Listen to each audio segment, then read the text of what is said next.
सभी को माँ पार्वती का प्रणाम। एक नई कहानी के साथ।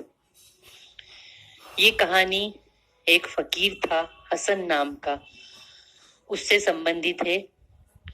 ये फकीर सत्य, शांति, आनंद, परमात्मा की तलाश में निकला था और हताश हो गया था। यहाँ वहां घूमा करता, भटकता रहता, कोई भी उसे आसरा नहीं देता, क्योंकि लोग समझने लगे थे शायद ये पागल हो गया है, यहाँ वहां भटकता है।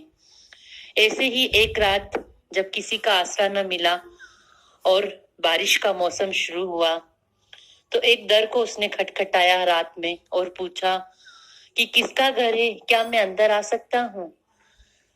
घर से आवाज आई, मैं एक चोर हूँ और आपका स्वागत है, आप आ सकते हैं।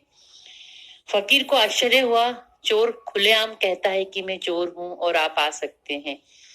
फकीर ने कहा, मैं यहाँ रुक सकता हूँ? उसने कहा, बिल्कुल, मेरे घर में हर किसी का स्वागत है, पर कोई मेरे घर आता ही नहीं, सभी डरते हैं मुझसे।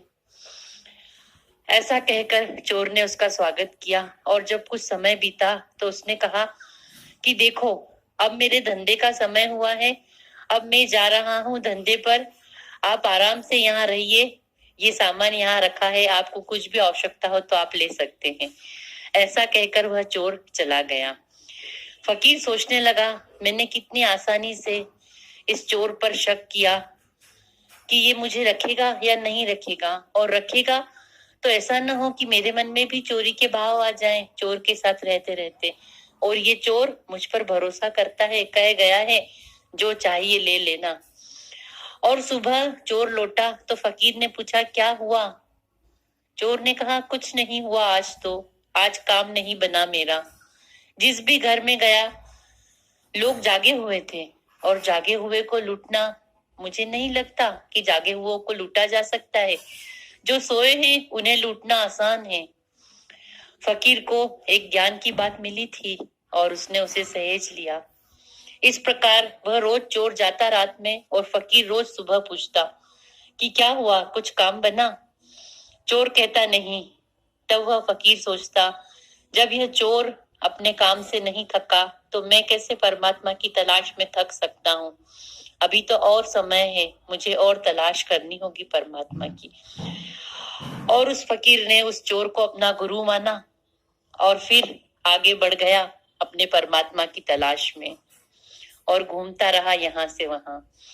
और जब चोर के घर था तो चोर को ज्ञान की बातें बताता था, उपदेश दिया करता था। तो चोर का भी हृदय परिवर्तन हुआ था और वो एक महात्मा की शरण में जाने लगा था। धंधा तो नहीं छोड़ पाया था अपना, पर एक धर्मात्मा की शरण में जाता था। तो एक बार उस महात्मा ने जब प्रवचन खत्म हुए तो ये कहा कि अब मेरा प्रवचन खत्म हुआ, सभी लोग अपने अपने काम से लग जाएं।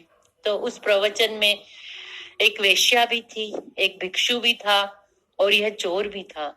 वेश्या ने सोचा, गुरु ने कहा है अपने काम में लग जाओ, यानी अब मुझे अपने धंधे को शुरू करना है, और वह चली गई अपने कोठे पर। भिक्षु ने सोचा, गुरु ने कहा है अपने ध्यान में लग जाओ, अपने काम में लग जाओ, तो मेरा तो ध्यान का समय है, वो ध्यान करने चला। चोर ने सोचा, गुरु ने कहा अपने काम में लग जाओ, अब चोरी मेरा काम, तो वही कर लेता हूँ, और वह चोरी करने चला गया।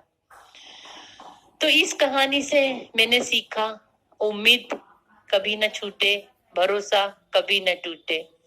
और समझने की बात है, हम किसी को कुछ कहते हैं और वो उसके अनुसार समझ लेता है। जैसा कि वेश्या ने समझा, चोर ने समझा, उस भिक्षु ने समझा। सब अपनी अपनी परिस्थितियों से अपने अपने अर्थ निकाल लेते हैं।